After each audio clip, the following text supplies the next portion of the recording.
Welcome to PC Error Detective, where we solve your tech puzzles one click at a time.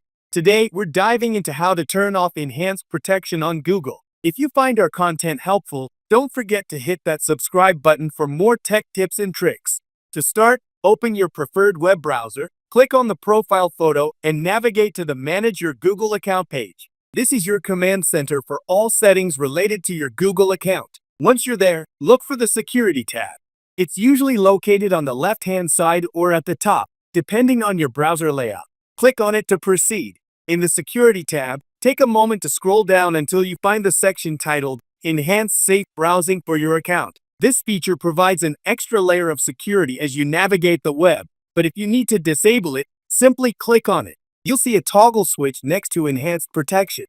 If it's currently on, click the switch to toggle it off. This will disable the enhanced protection feature for your Google account. And that's it.